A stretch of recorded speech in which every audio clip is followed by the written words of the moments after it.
Kimsingi sidhani kama ni vizuri zaidi kulielezea kwa sababu kamishna wa mchezo alikuwepo.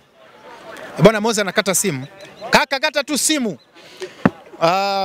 Of course kamishna wa mchezo alikuwepo. Nafikiri aliona hali ilivyokuwa. Ni hali ya hewa ambayo tuliona si nzuri kwa wachezaji.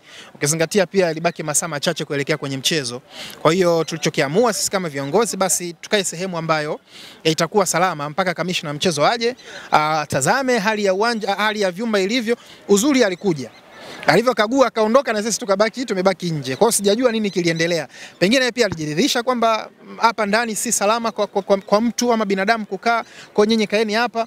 Kwa hiyo hicho ndicho ambacho kimetokea. Kwa hiyo siwezi kusema nini hasa ambacho kilikuwa. Pengine ni hali ya hewa. Si unajua Mwanza mvua imenyesha bana.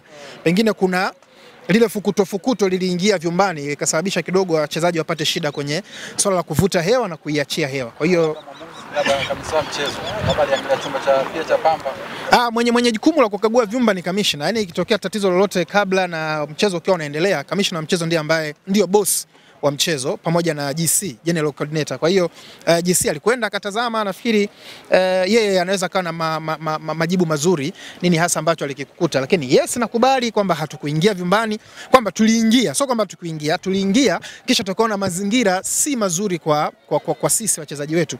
Kwa hiyo tukatoka nje. Kwa tunasubiri mamlaka ziweze kupokea ripoti ya kamishna wa mchezo pamoja na GC, alafu watuambie, kwa sababu wote mnafahamu kutumia vyumba vya kubadilisha nguo ni kosa kisheria. Kwa hiyo wao watatuambia, je, tulitenda kosa ama tulistahili kukaa nje kutokana na mazingira ya vyumba ilivyokuwa. Nashukuru sana. Asante sana.